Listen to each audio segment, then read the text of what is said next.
Is Fraymakers Better 1 year later?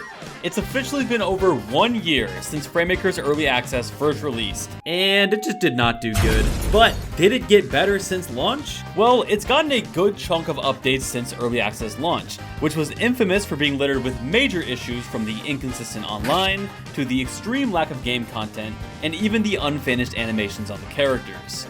And back then, I advised people that were on the fence about the game to actually hold off on purchasing it at the $20 price tag, and wait to see if the game got better. And now we are in the present, and I want to break down what exactly has improved, and look at what aspects really haven't improved since launch, so you can make an informed decision on if you want to get back into Fraymakers. But if you are looking for my short answer to if Fraymakers is a better game, yes, Fraymakers is definitely better. Every update has made the game closer to the promise made in the Kickstarter of being the celebration of indie games in a platform fighter format. Especially now that we finally have the original roster from that Kickstarter trailer, and we're finally getting to the new reveals of new content. However, I still don't think it's quite worth $20 worth of content.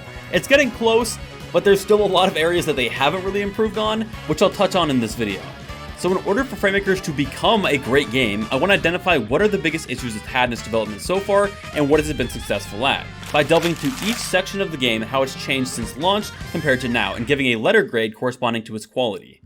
First up is the playable roster, which thankfully is the most improved part of the game. The release roster was bad. Look, 4 characters really? It's hard to even call it a roster. The fact that Fraymakers shipped out with basically 3.5 characters since Octodad was basically unfinished is an insane decision looking back. Thankfully now all of the animations are finished for Octodad, and he looks quite superb.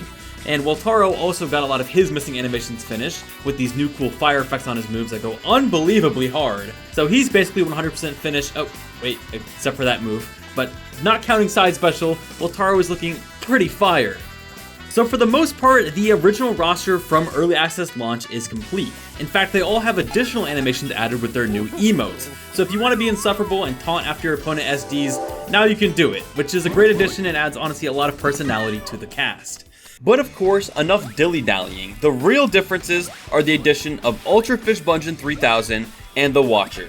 As for Fishbunjin, he came first, releasing back in November of 2023, and was a fantastic addition. I mean, seriously, he fits so well into the Fraymakers roster. He's the first heavyweight fighter on the roster, and receives some of the most love and attention to the details out of anyone on the entire roster, with his own sound effects straight from Slap City, as well as a ton of Easter eggs, and his own mechanic with the clutch button, or shield 2, which was added to the controls menu. Like, I cannot understate the amount of depth. Bro, take his forward throw for example. It does 0% damage. Seems pretty bad, right? But if your opponent's at 200%, boom, insta-kill. Down special, feels useless. Charge it up for 10 years, boom, insta-kill. Yeah, he has a lot of insta-kills. And of course, you can honk the horn on side special. 10 out of 10 character. And in a way, he's sort of become the mascot of Fraymakers. He's by far the most popular character. In fact, some of the videos of just his down special have received millions of views. But yeah, Fishbunjin feels like an amazing addition and brought a ton of people into Fraymakers. There were a few balancing issues on launch, but other than that, he had no issues in my opinion. He looked great, he played great, and he was very popular. So if you haven't played Fraymakers since launch, I think it's at least worth downloading it again to try out Fishbunjin. Moving on, let's become the Watcher and watch some Watcher gameplay. Yes, it's time to talk about the Watcher from Slay the Spire. She was the most recently added character to the roster, with a brand new moveset to platform fighters. And no, she is not Pyra and Mithra, and also she's not Shulk. But yes, she is a stance character, and a pretty cool one at that, bringing a unique kind of moveset to a platform fighter. She has her Wrath stance, which makes her really fast, but she can't really kill, and then her Calm stance, which, you guessed it, makes her slow, but she can kill. Now, there are a ton of other unique differences between these two stances, but it's honestly too much to cover in one video, so I would highly recommend trying it out for yourself if you want to fully explore her kit. She has a lot of depth and a lot of unique stuff. And once you've hit the opponent 5 times with both stances, you fill up your limit, Watcher bar, which is basically Cloud Limit, and gives you a Cloud Limit-like special, including her Divinity Neutral B, which actually summons Black Mage from SSF2 to freeze the opponent for an easy kill. So yes, the Watcher is a cool addition, but I'm also going to be clear here, the numbers obviously indicate that she was actually not nearly as successful or popular as Fishbunjin. Of course, she's still beautiful and has a lot of cool things to add to Fraymakers, but I'm definitely hoping the next couple characters provide a little bit more hype than the Watcher did. And now that Watcher and Fishbunjin are out, we have finally entered the era of speculation. Yes, it's time for Sans. Okay, realistically, we're not getting Sans, but we could. I mean, you never know. But either way, it is super hype knowing that we're finally getting new reveals now that the Watcher is out. Now, I have my personal hopes for who it is, and I think a lot of you guys probably have your own personal desires. But even if it's somebody I'm not necessarily the most hyped for, the fact that it's a new reveal will still be hype to me. So start making your predictions as we are approaching our first new character reveal, which is why maybe this is a hot take, but I'm actually quite happy with the Fraymakers roster these days. I think it went from a pretty bad D+ on launch to a pretty solid B+ now, with some great reveals on the way.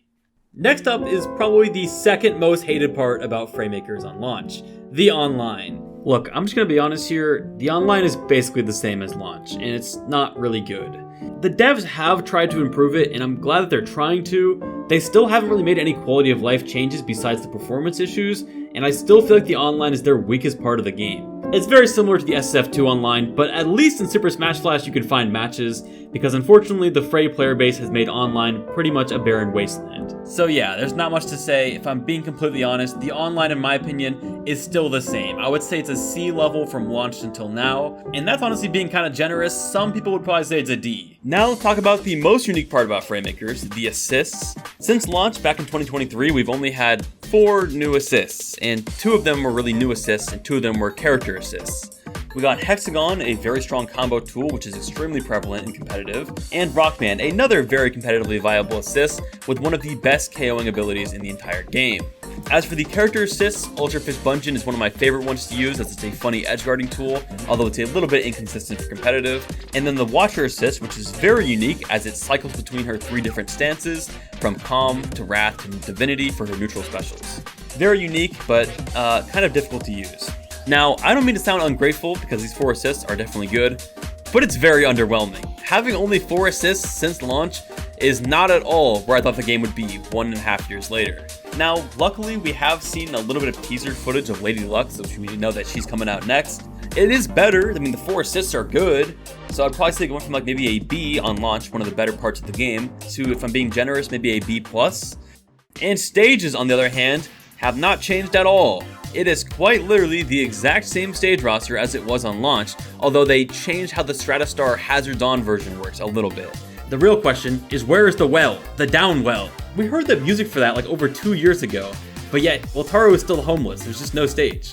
I've even seen some pretty cool community-made ideas for what a Wataru stage could be like, so it's just a little concerning that it's been this long without it. I'm really hoping we get that by the end of the year. I know the developers are working on the Hazard Dawn version for both Merchant Port and the Backyard, which will also be great additions, but it's just, yeah, it's just insane to me. We have not had a new stage in 1.5 years, basically 2 years.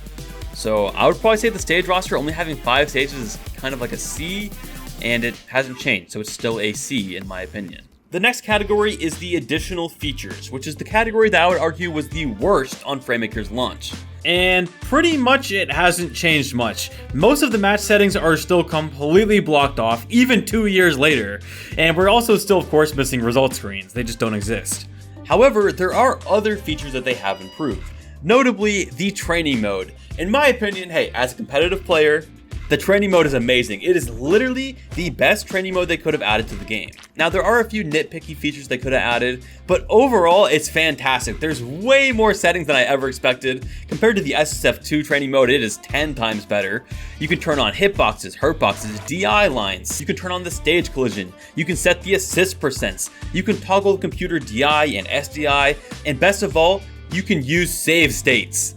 Compared to the launch training mode, which was an embarrassment, it is one of the best features that Team Fray has ever made. They cooked so hard with the training mode that it has really impressed me. For a platform fighting game training mode, I think it is a great addition and one of the better ones amongst platform fighters. I would grade this section originally at a D to now a C+, pretty close to a B, but yeah, again, just super lacking in the match settings. Moving on is the game balancing / competitive section.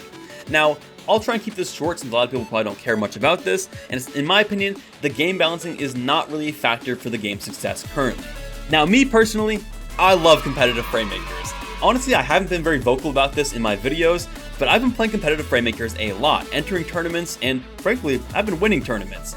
In fact, I was ranked the #1 player for Fraymakers last year, and I've been competing in events for the game for the past 2 years. I recently traveled to Supernova 2024 and got to play an offline tournament with some of the best Fraymakers players across the nation. And it was a ton of fun, I'll be honest. It was my first time traveling to an event for Fraymakers, and it was really fun. That being said, the competitive scene is pretty small, admittedly.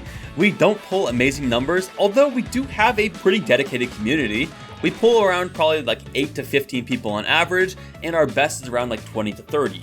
So it kind of reminds me of like the old school SSF2 back in like 2015.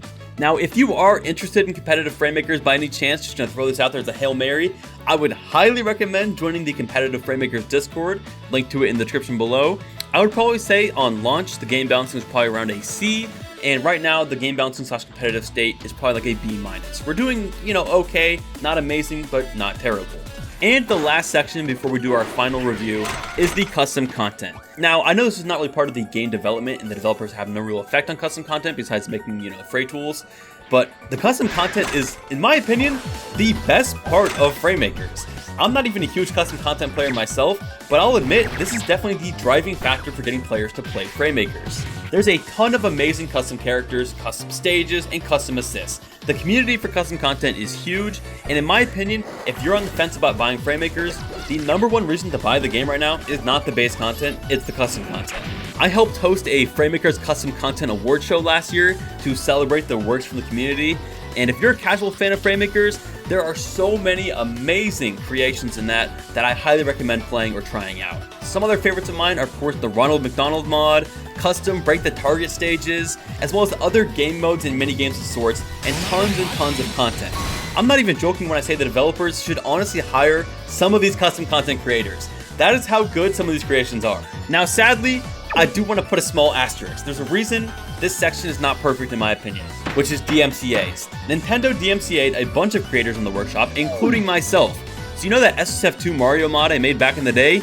Yeah, it got DMCA'd and is deleted off the workshop. And it's not just a Fraymakers issue, Nintendo just started targeting a bunch of different Steam workshop communities for like no reason, and Fraymakers sadly was one of them, so SSF2 Mario did get killed. And yeah, that is like the only issue I have with custom content, is that just Nintendo sucks ass. That being said, I do think custom content is great, and it's probably gone from a solid B on launch with, decent creations, to a, in my opinion, a solid A in a great part of the game. So here's my final review. If we look back at Fraymakers and the final grades I've given from the launch compared to now, the game has clearly gotten better, with the standouts being the 2 brand new characters and the much better training mode. So yes, I'm more confident than ever in the future of Fraymakers, but I'm not going to be delusional. I know the game will probably never be super massive or like the best platform fighter, and I think that's fine.